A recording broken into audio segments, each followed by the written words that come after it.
Hello everyone, I'm sure you're doing awesome. So let me start this session with a very specific real engineering scenario that has happened probably any of the LLM chatbot that has been given out in the world. So use SIPA, kind of a SaaS product, which is sort of a customer support chatbot. Now, in the day one, like everybody is happy, but in the day seven, we see that there is a significant change in the support ticket. But over the time, when the adoption rises of this support chatbot, we see that the customer started asking some questions which the chatbot doesn't have in its boundary.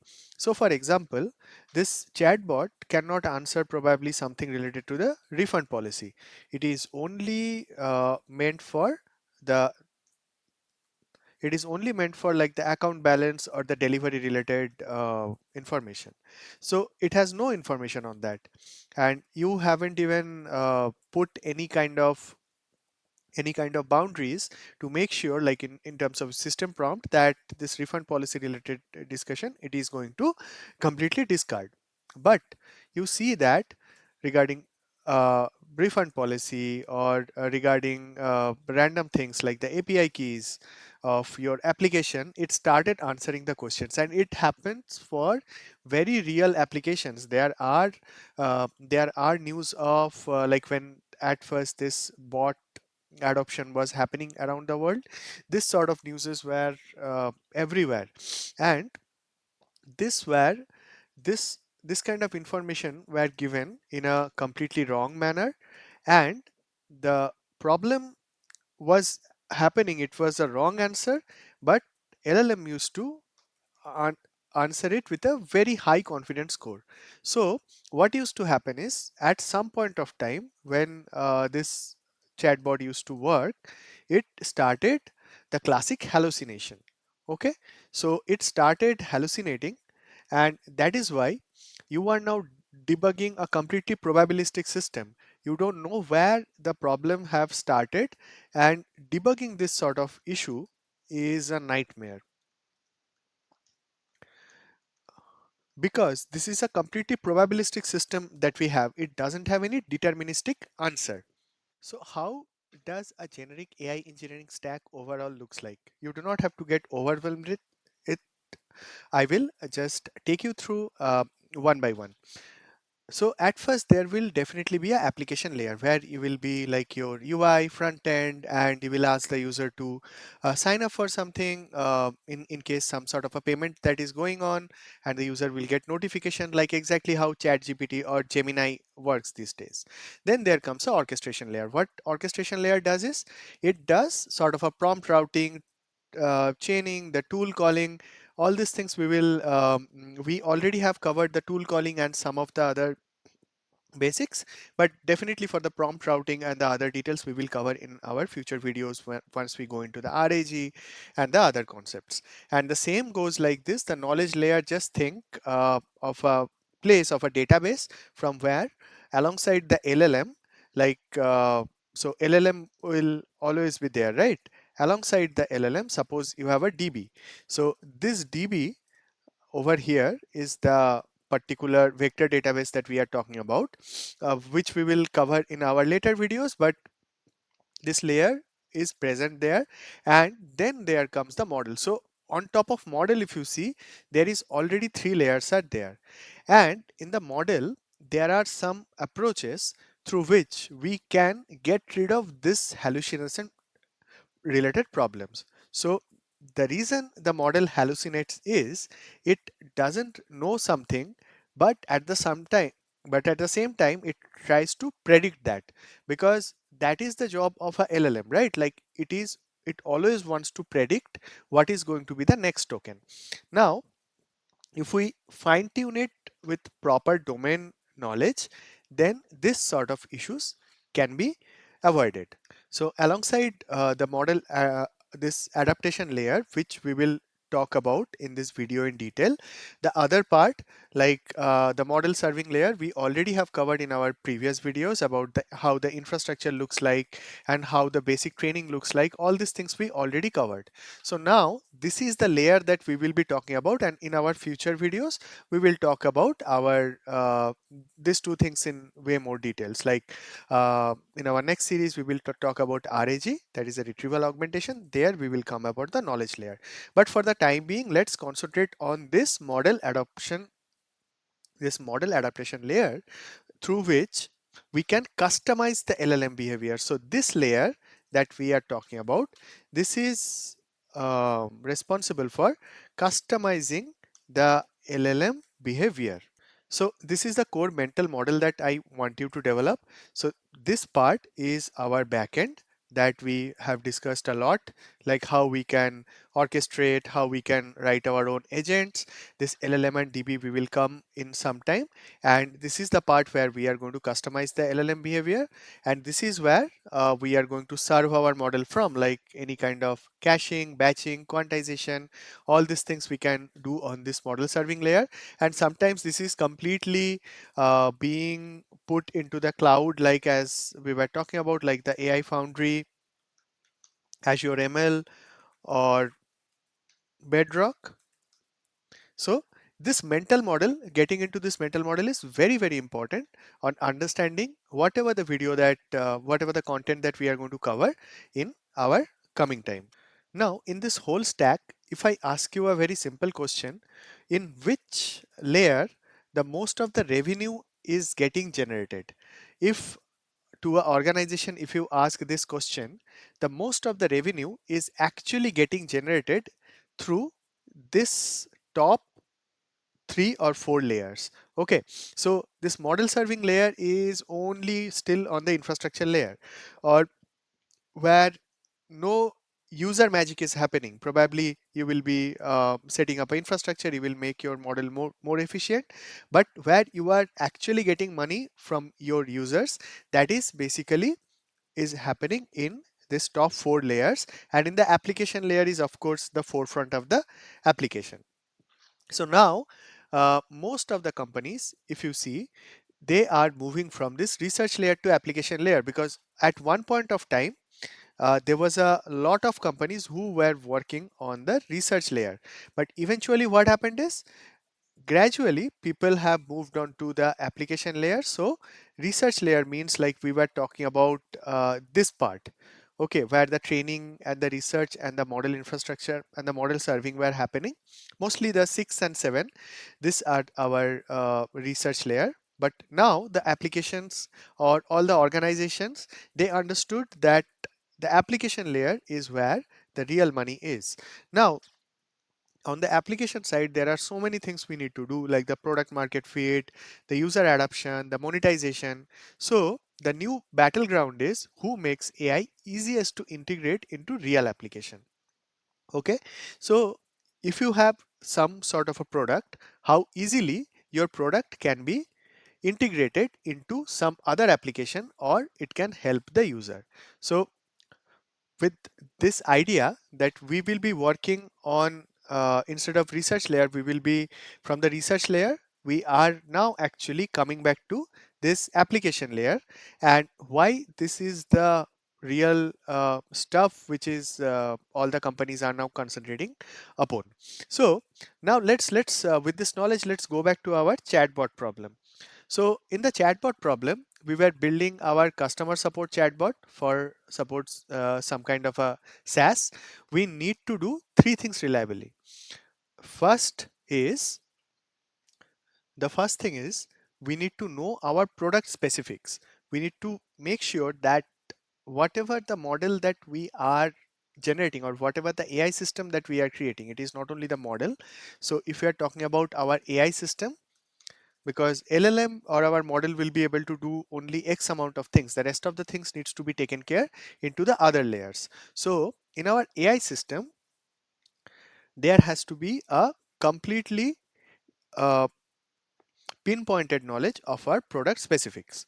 But on the flip side, just think that we have some sort of a project management SaaS, okay? And based on that, we are building our customer agent. Now, the user asks, how do I link my GitHub PR with the issue? Something like that. Now,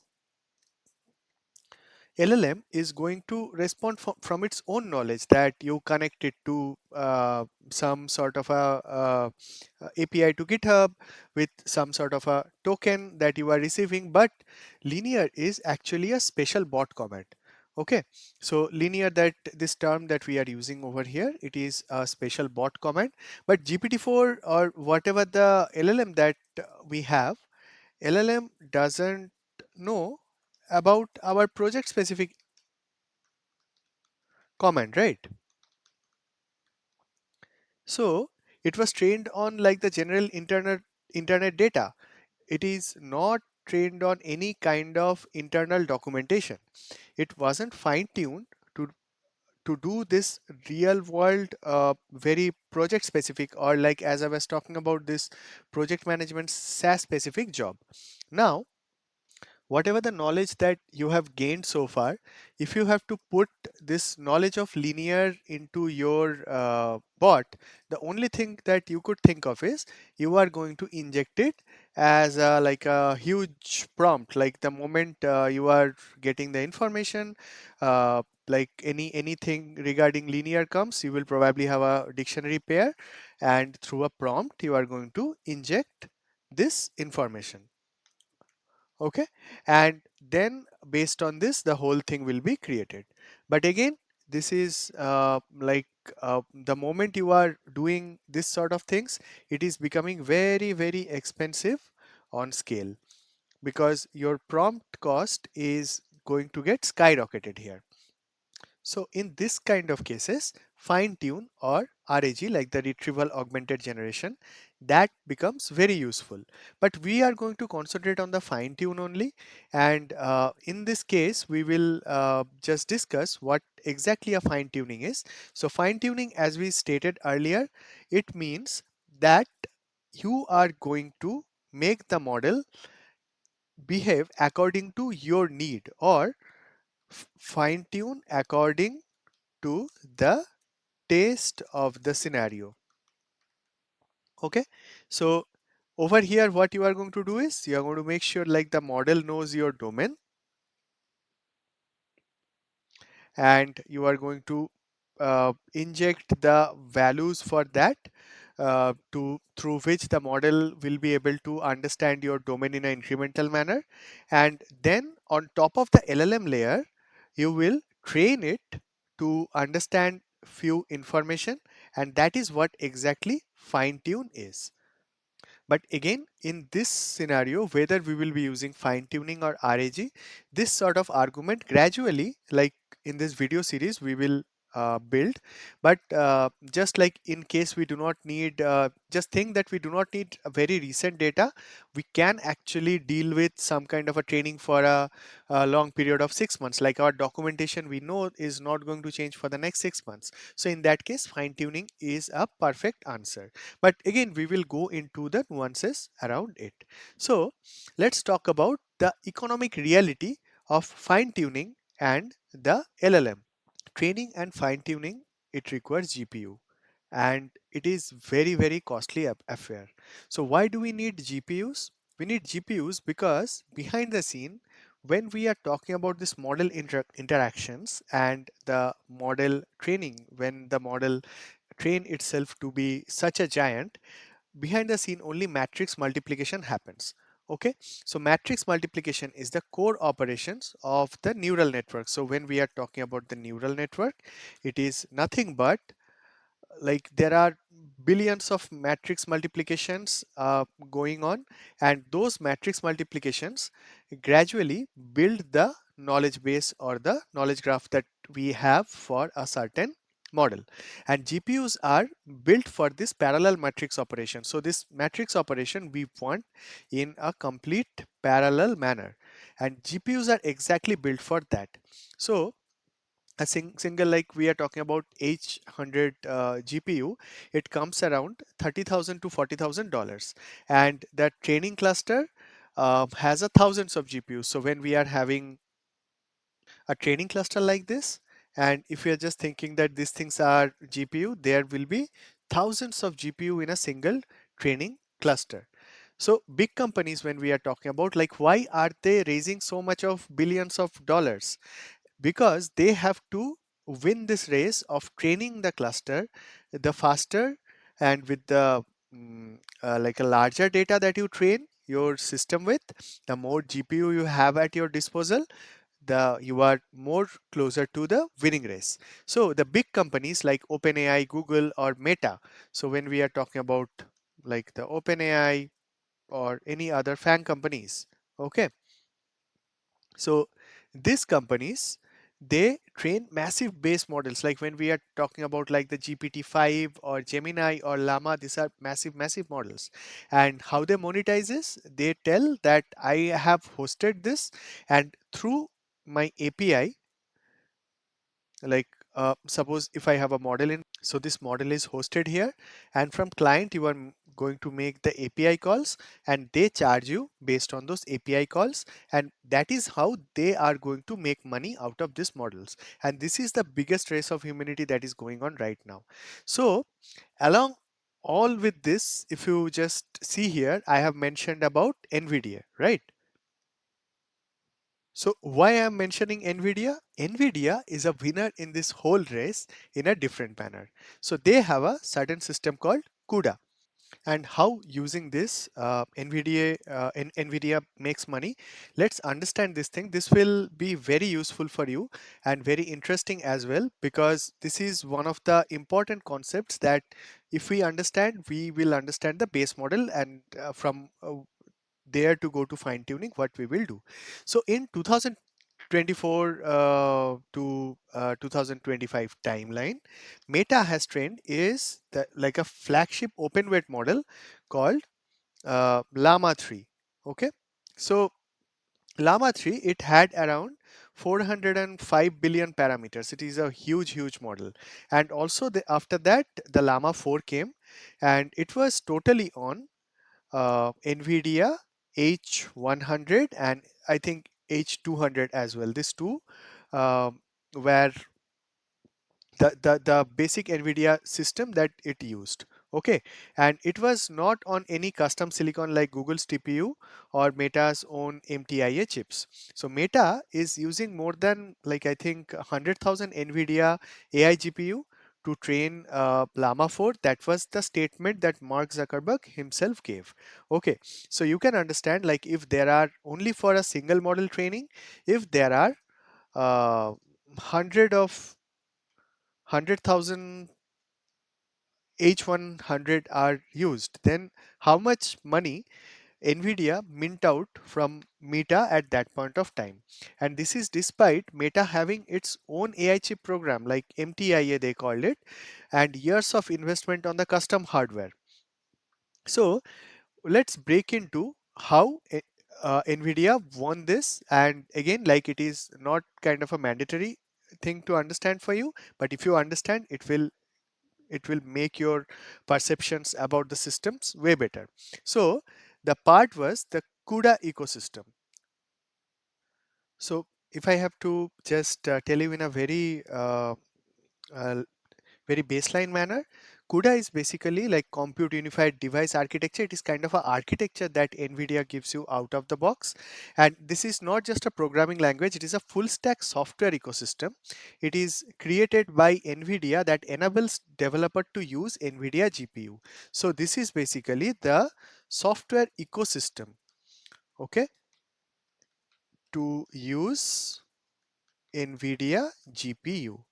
Okay, and it is for like general purpose parallel computing, as the part that I have mentioned here. The parallel training was very important. Okay, the matrix multiplication and the parallelism. So the core components of the CUDA is definitely a C and C++ layers. That is the programming model to write the GPU kernels and for the computation. But below that, it has CUDA driver, the compiler toolchain. So in practice, when you run a PyTorch or a TensorFlow on a NVIDIA GPU, you are not writing CUDA. You are using a high-level API that compiled down to CUDA kernel using CUDNN. Okay, so CUDA is the operating system for the AI workload. Like this is basically the OS for AI workload.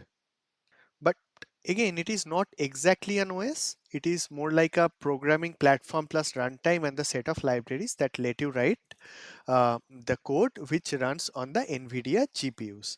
So of course, it is a programming model, and it gives you the complete runtime system to access the GPU memory and work with that. So again, like OS I just wrote for your convenience, but it is not exactly a OS, rather treat it as a runtime system.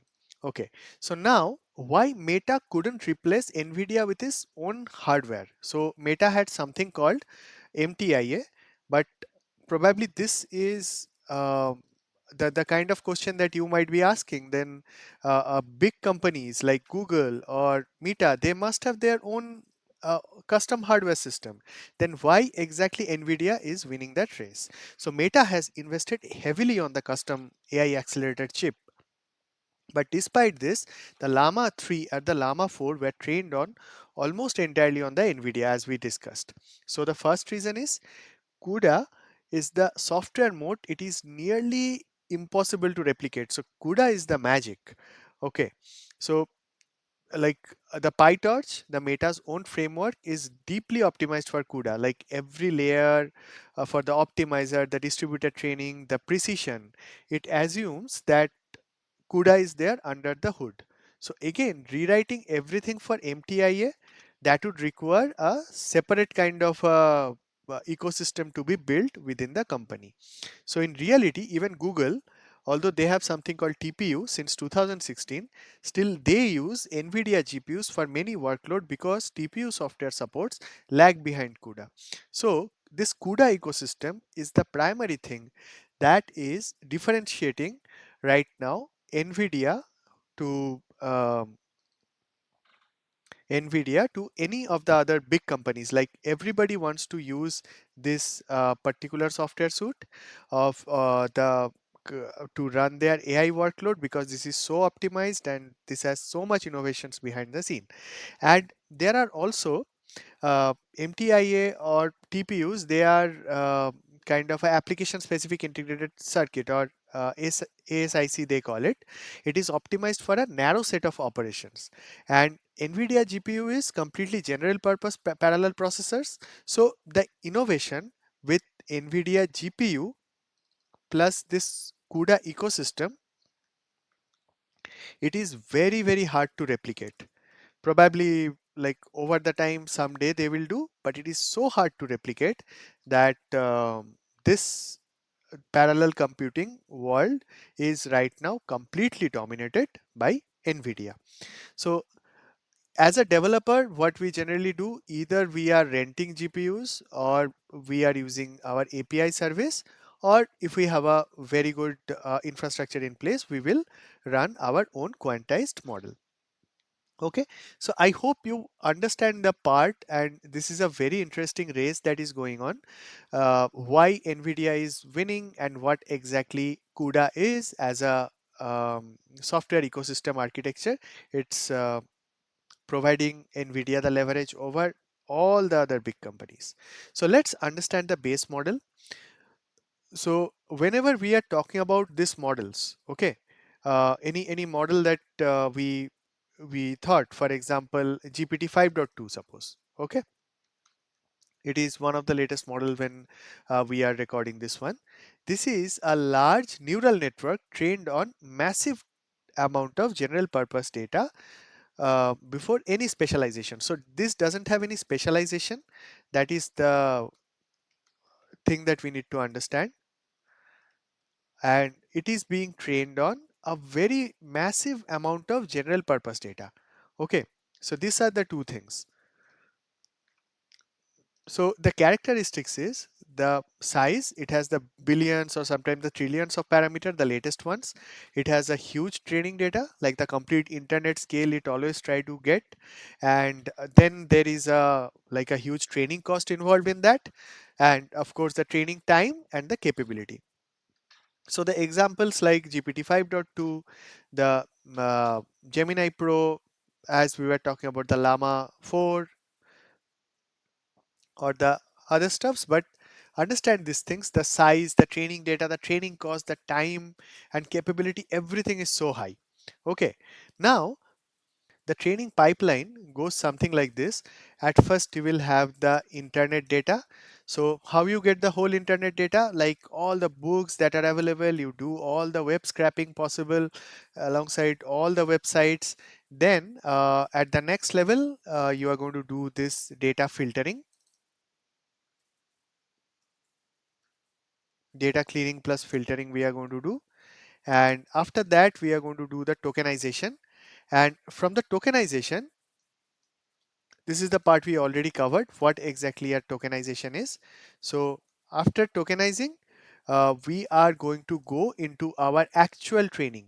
So training happens after a lot of prerequisites. Okay, so after the tokenization, the fourth step is basically the training that happens in the transformation architecture, transformer architecture. And it is basically that attention is all you need, like implementation of that paper, right? And after that all the weights are being created, and the mighty base model is being created at this level. Okay, so this is the time where the base model is being prepared. So if you see the amount of resource that we are going to need, just like with the published value, for example GPT-3, it is a pretty old one. Even before it got even GPT 3.5, based on which the chat GPT in 2022 November it got popularized. Before that it was GPT 3, and that old one only, it was built on 175 billion params. Okay, so that took like cost around, I think around 10 million dollar, 10 million USD. And the kind of energy that it consumed, like in the published report they said that 120 US homes for a year could actually get all their full power supply with with the kind of energy that it consumed. So these data centers or the training centers are very heavy on energy. And when we are talking about like the GPT-4 or anything that came onto the further timeline, they are way more bigger in scale. So for the GPT-4, the estimated cost, according to the resources which got published in the internet, it is around 100 million USD. So plus the other thing, like it ran for several months, the whole training of the GPT-4. The once the training started, it was multiple months through which the whole neural network and the model weights were generated. Now why this matters to you as a developer, you will never train a base model from scratch. Okay, so as AI systems engineer, it is a statement that we can make. We will never train a model from scratch, and we will always start with a pre-trained model, and we are going to fine tune on top of it. So what exactly will happen is, like there will be a pre-trained model, and on top of it we are going to make it specialized in something. For example, like our own company's support tickets, or like the examples that we took over here, that we want to fine tune a project management SaaS. So with the project management knowledge. Okay, So this is how we are going to specialize it, and we are going to, whatever we are going to do over here, that is being called the fine tuning of this application. Now, the the nature of the base model are, base model do have something called a knowledge cutoff date.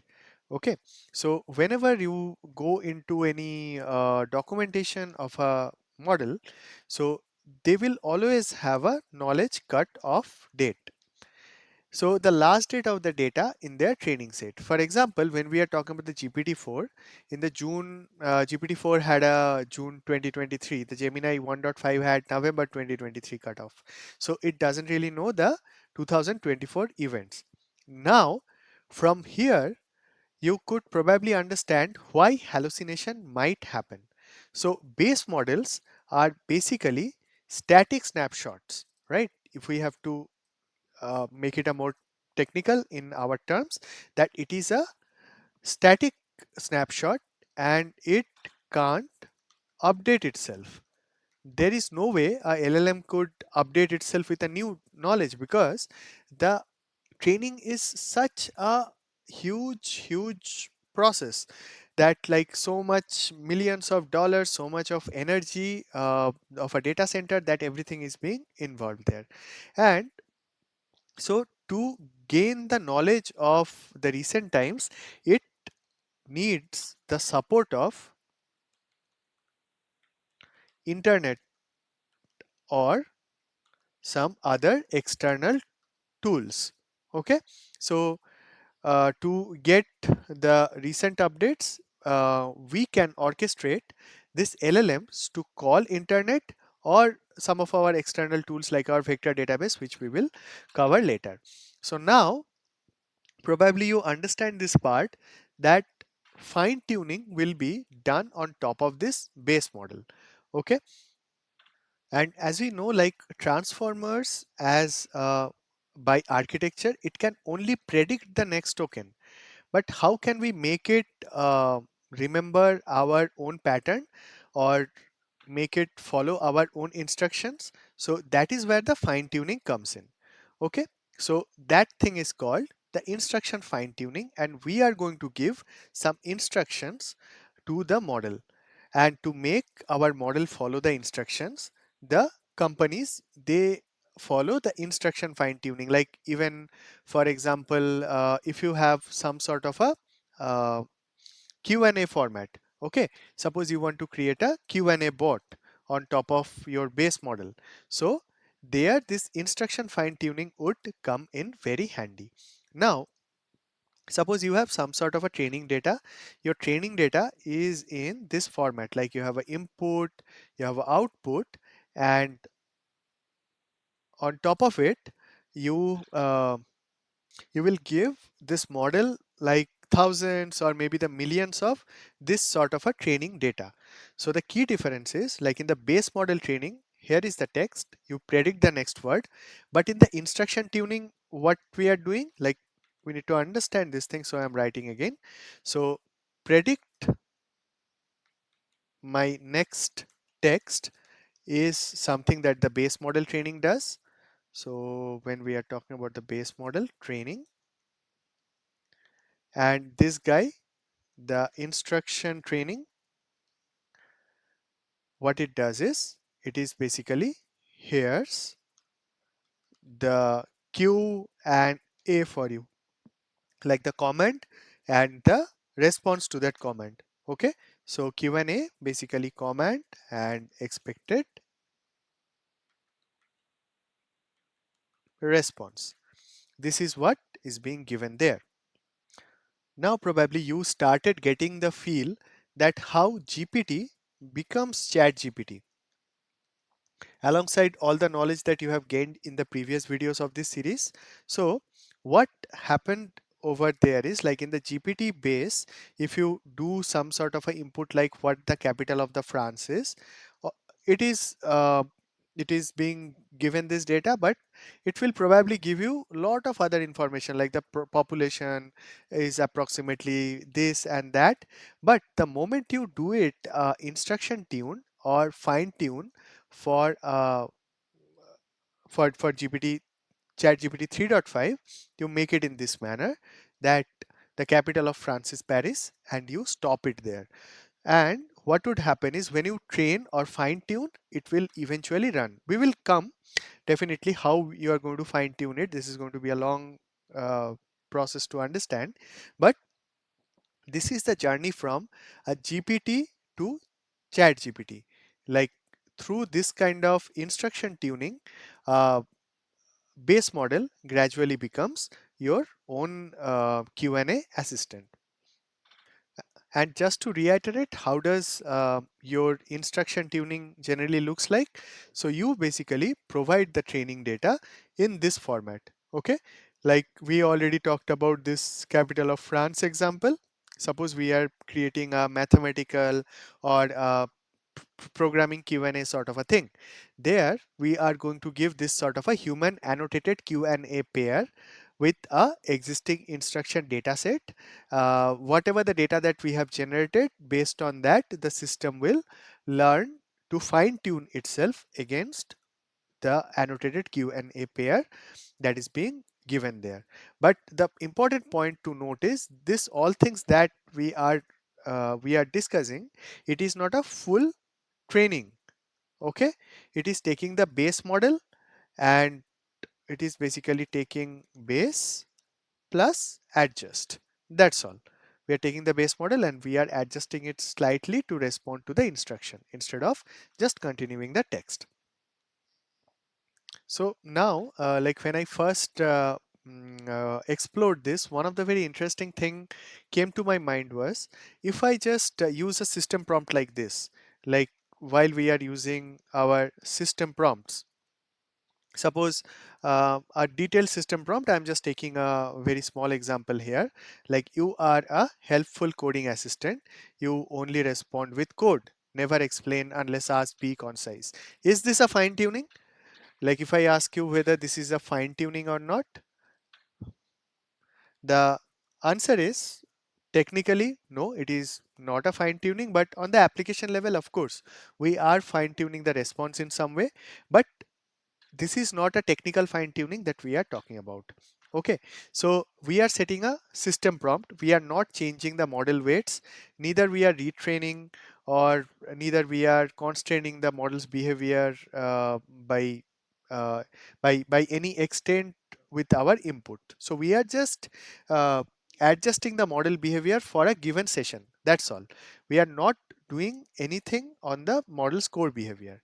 So analogy is like when we are using fine tuning, we are changing the source code, and it is kind of we are recompiling with a new version. Okay, and when you are using system prompt, it is basically like some kind of a configuration tweaks we are doing. So let's now understand how fine tuning works under the hood. So a neural network, when we are talking about, it is essentially a giant collection of numbers, nothing else. So it is like there is a input and there is a weight matrix 1. From there it goes to weight matrix 2, and gradually it goes to n to output. And each layer in the neural network applies these weights to transform the input until you get the final output as per your need. So for this input, I want this output. Okay. So how it is trained is, for this input, I want this output. That's all. Now, in this process, we keep on adjusting. We adjust all the weights. Weights are basically like kind of a lookup rules that make the whole thing happen. And the training loop, it consists of few things like the forward pass, loss, or the back propagation. Again, these are not very much important for the for for any of the AI engineering systems that we are building. But just understand the pseudocode of the training is like we do a forward pass, we calculate how much is the losses, how wrong is the prediction, and then again we go back and keep on adjusting the weights, and we will keep on running it. So there is a for each loop that is going on, and this forward pass, we are calculating if it is coming near to our response or not, and then again we are adjusting the model weights or the parameters. Okay, so suppose like if I have to make it more concrete question, suppose there is a question, what is the best place to learn gen AI? Okay, if you are asking this question, and suppose the answer we want is code and joy YT channel. Okay, this is the answer we want. Now during the forward pass, what would happen is like you will have a certain answer. Okay, so you are putting this input, what is the best place to learn gen AI, and you are getting a very generic answer. Then you tell that this is the loss. Okay, so this is what, this is the forward pass that we are doing, and here we are calculating the loss. So after the loss, we calculate the loss is very high here because outputs are completely different, right? Then what we are going to do is we are going to ask the model to update the weights, updates the weight according to the loss function, and you have to minimize the loss. That is the thing that we want. And then this whole circle, this whole thing that we are seeing, this will keep on getting repeated again and again.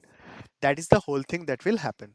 So this part is, again, there is a particular name to it called back propagation.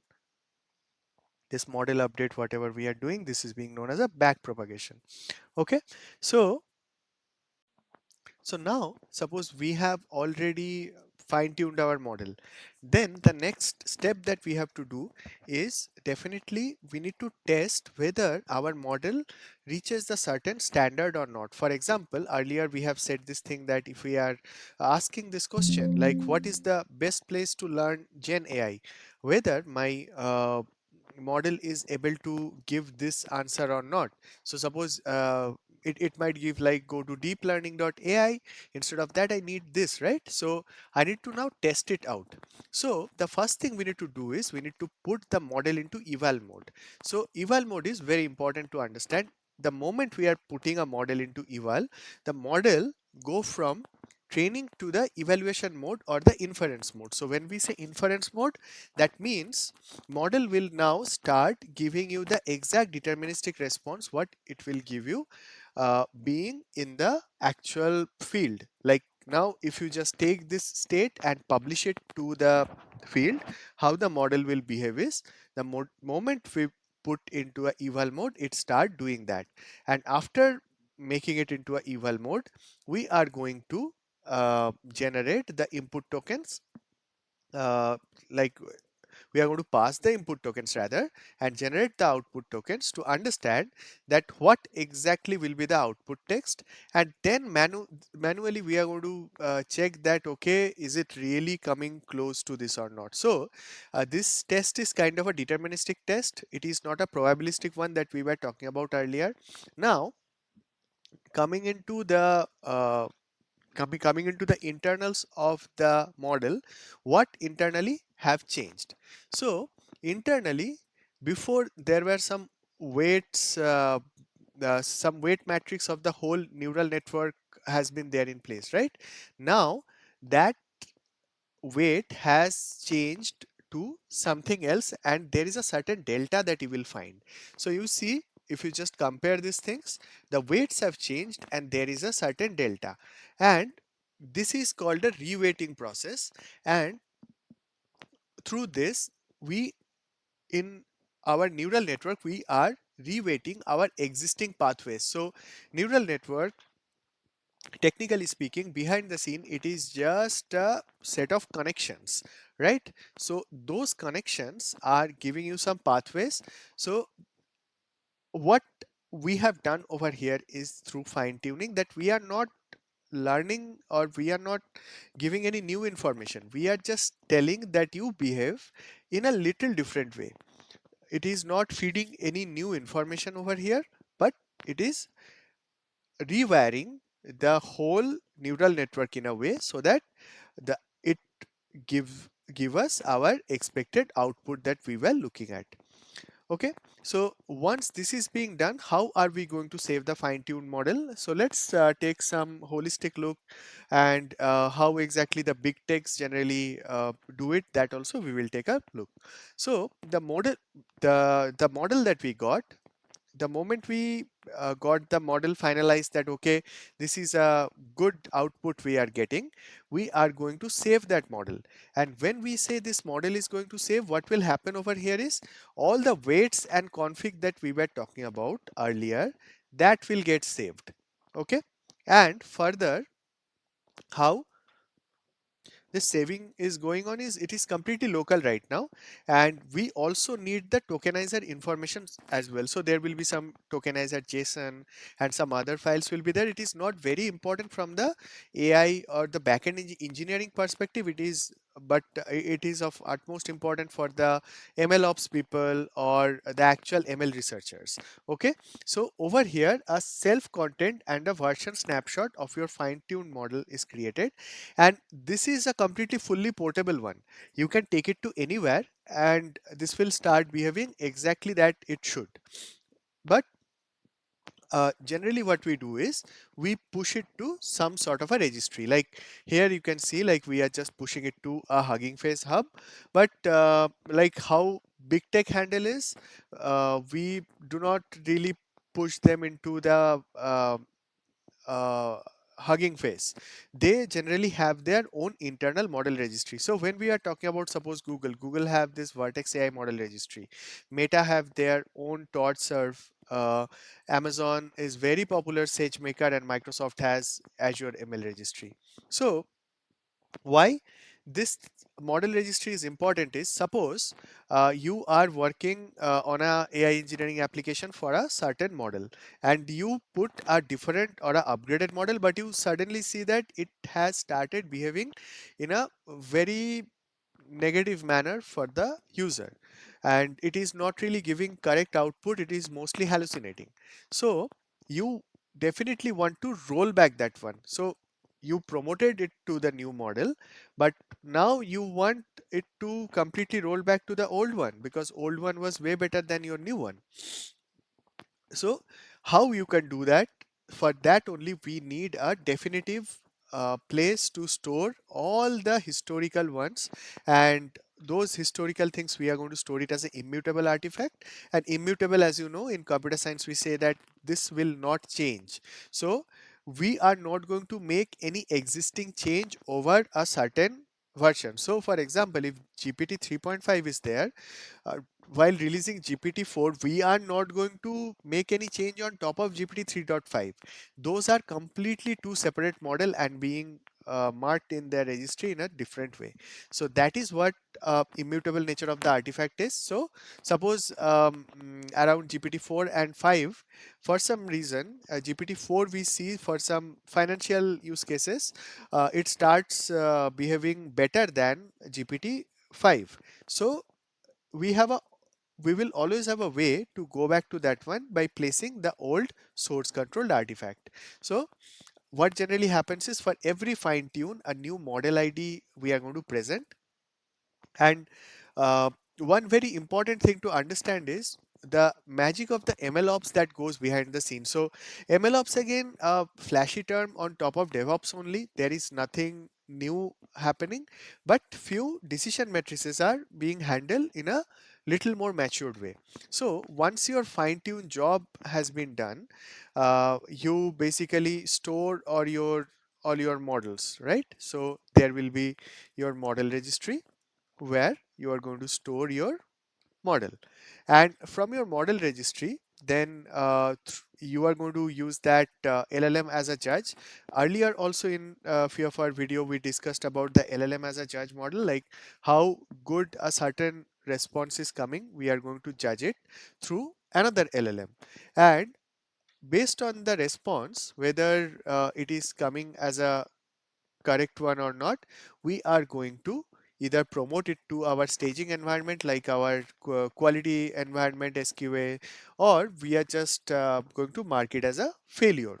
and it will go a alert to the ML researchers that you please fine tune it again with the different weights. And then further, once we have it in a promote, another, like in our staging, we promote it to the staging, another gateway will be introduced. So this, in this gateway we will perform a A/B testing. So A/B testing is nothing but like it is going to make sure that any experimental feature that is being rolled out, how it is exactly behaving with respect to the current one. So if we find that it is kind of a winning on top of it, then in that case we are going to promote it to the prod. So this is the actual format that we are going to have, and this is the MLOps pipeline that we will have in place.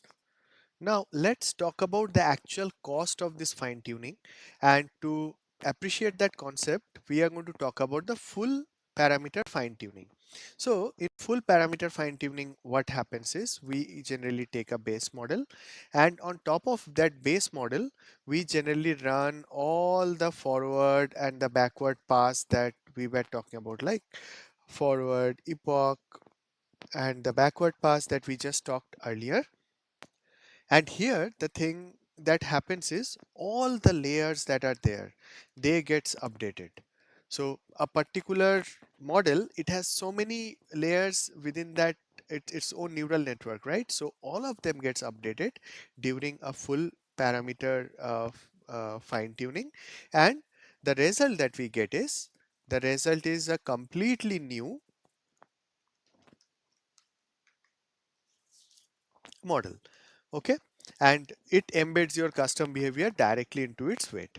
So let's take a use case and understand it further. So Meta has some model like llama 3. Okay, so for llama 3, it starts as a base model, and what it wants to do is this base model, it convert into a instruction based model. So a instruction model means it should be able to follow instruction, it should be able to behave as a Q&A, not too much details around.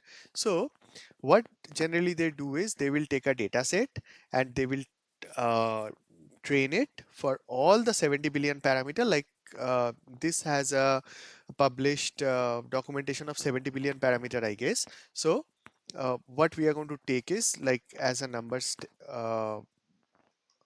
as a step one, we are going to take the data set. It will have the millions of high quality instruction response pairs, and then it is going to do the training. It is like a full parameter fine tuning on this data set using thousands of like 800 and 800 GPUs that it is going to do, and every one of the 70 billion parameter will get updated. This is a very important part. So 70 billion parameters all will get updated here. Okay, so now the result that will be there, it's a completely new model that understand Q&A prompt, and it will not really hallucinates on certain things that you have written on the, you have trained based on that particular data set.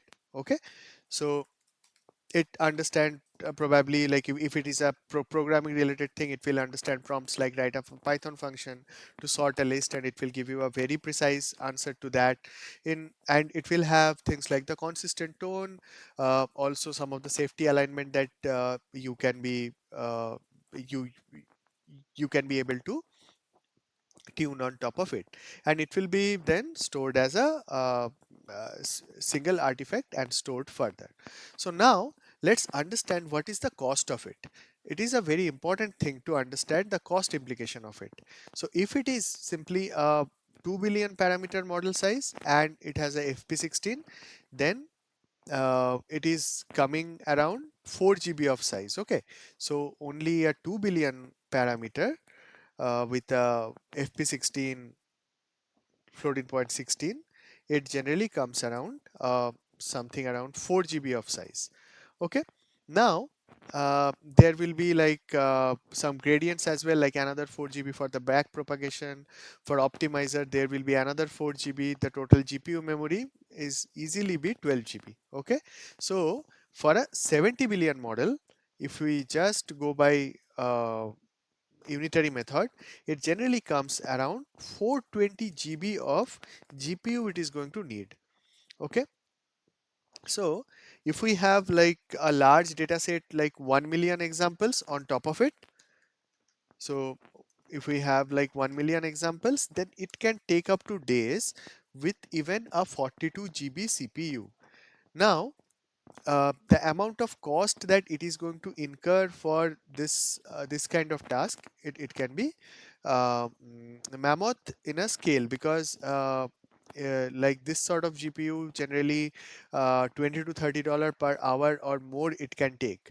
So it is going to be like a lot if you are doing repetitive fine tuning across your models.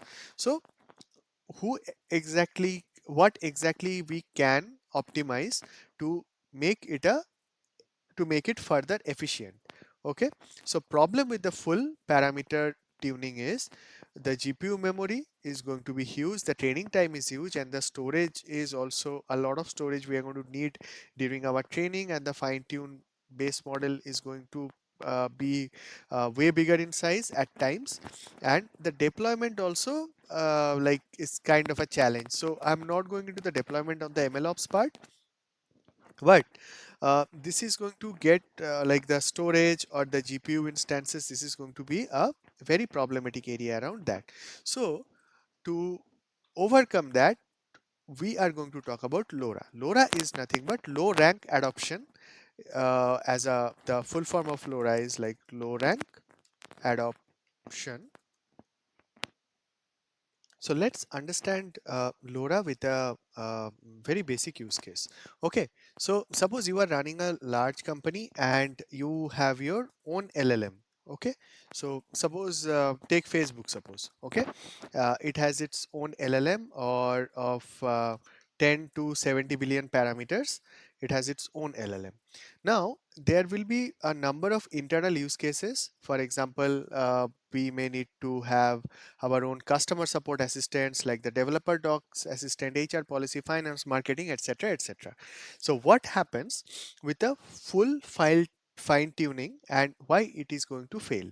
So for a full parameter fine tuning, every team is going to have its own full model, huge storage cost and huge GPU memory that we have been discussing others. So every team, like every team own model, and of course so the ops cost will be super high, right?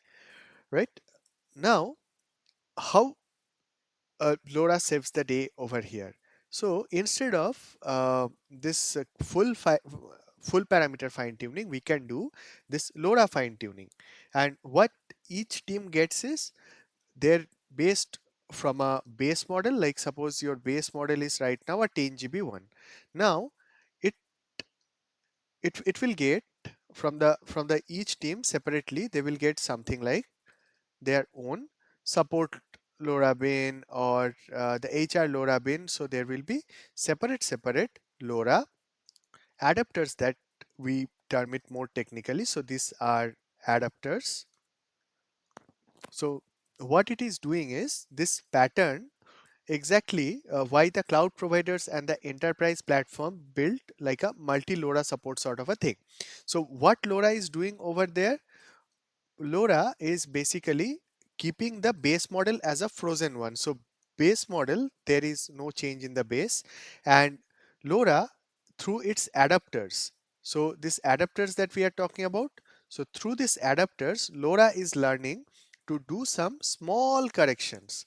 Okay, the small corrections that it needs those uh, for those particular weights it needs to change. That's all, and this corrections of uh, things are being placed into the updated matrices. So mathematically what happens is like you are going to have a base model, and on top of it based on the old weights it is going to add its new weight. Like simple, it is as simple as that. The new weights will be old weights plus A cross B, and If we have to think operationally, the operational advantage that we are getting is, so the base model now become a shared infra.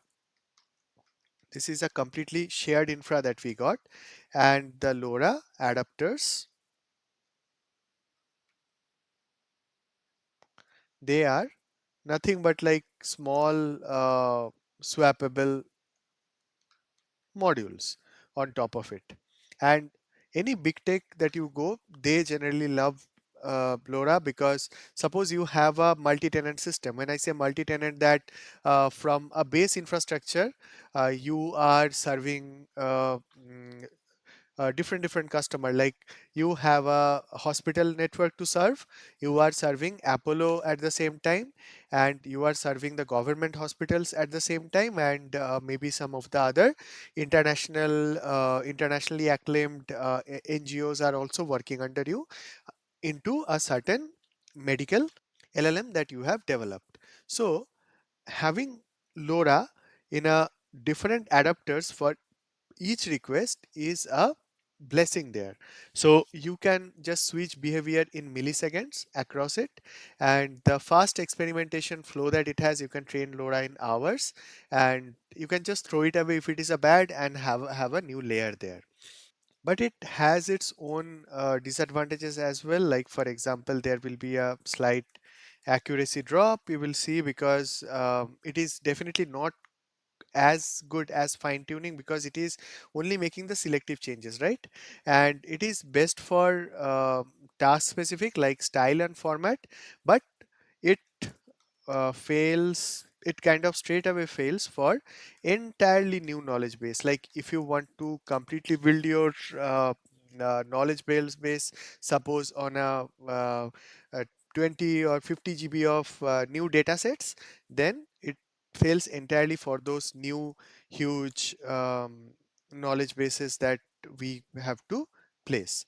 Okay, so if we have to just do a use case specific comparison between the LoRa and fine tuning, it is something like this. Like uh, when we want to teach the complete factual knowledge around, so in that case it will be full parameter.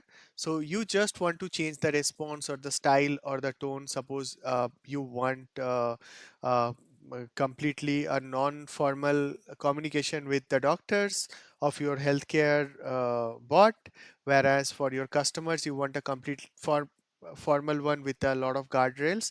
So in that case the LoRa can be a useful one. And if you want like domain specific terminology, then also there is a very high chance that LoRa will fail, and but it will again shine in the format compliances sort of a thing. So like if you have a less budget, then LoRa is kind of a way to go there. So, keeping all the concepts in mind, let's understand how in actual production. Okay, like when I say practical mechanics, I meant like in actual production or for your own organization, how you are going to run this mechanics of fine tuning. So generally, like you have an application, and that application would go through some sort of an inference layer. Inference layer means it will give you the actual output. So when we say inference layer, as we discussed multiple times earlier, that when the model gives you the output, that is basically the inference, like a hard-bound deterministic output. So so the app will go through a certain inference layer, and this inference can happen in two way. One is it can go to the proprietary, the closed APIs, like for example the giants like the OpenAI, Anthropic, uh, Google DeepMind, Google AI, or Mistral, all these things. And on the other hand, the inference can also happen from the open source ones like Hugging Face,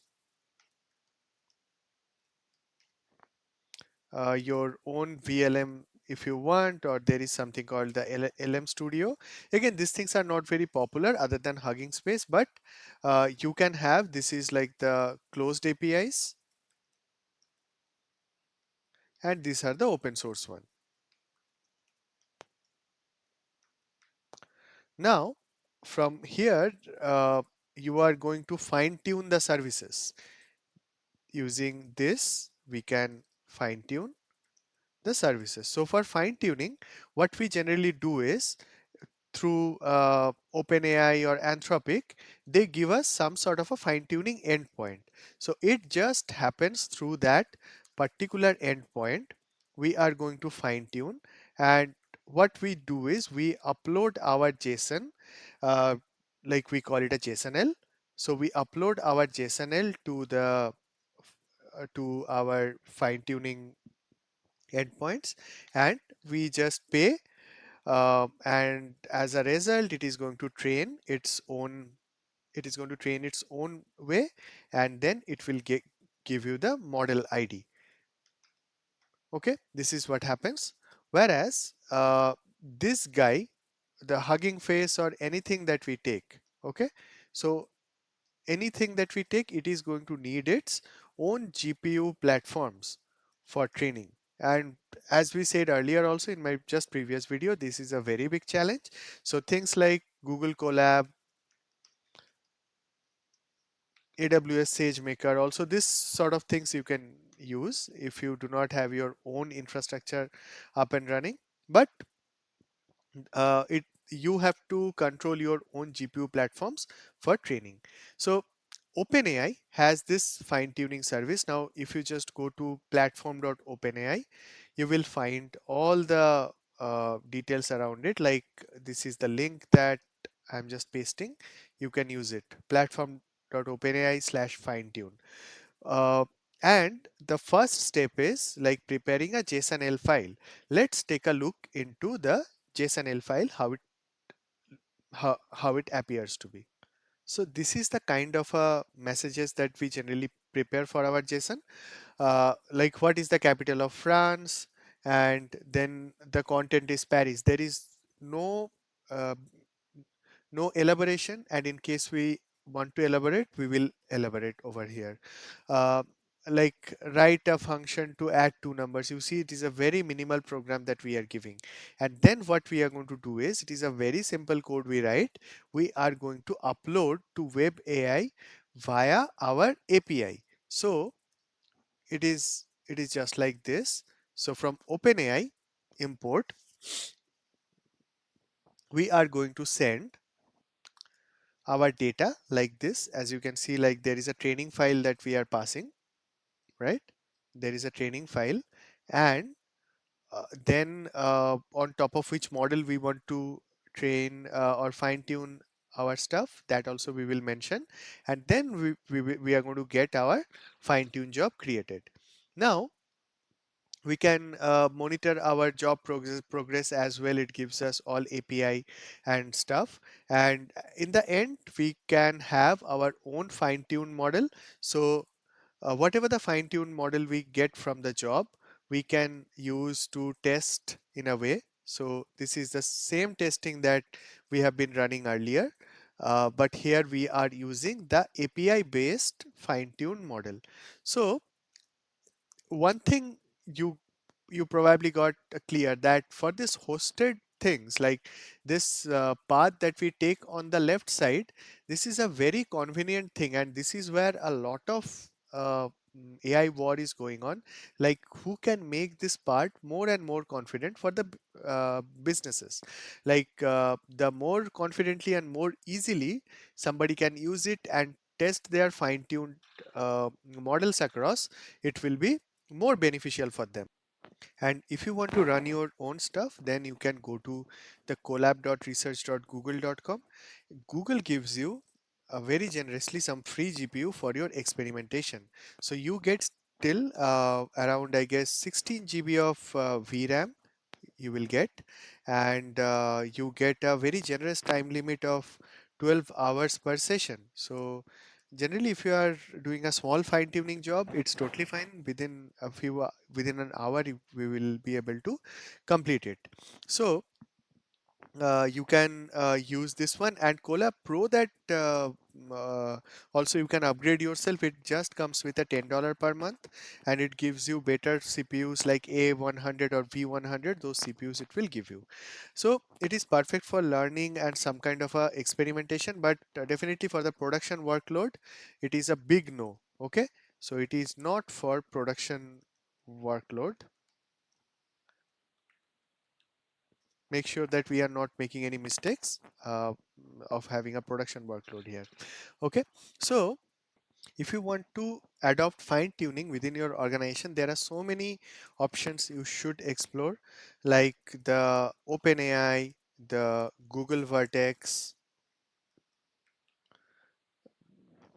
These things are kind of a completely a black box it would be for you, and like the moment you go with the OpenAI, Google Vertex, or AWS Bedrock, you are going to do a vendor lock-in problem here. So vendor lock-in we discussed earlier also.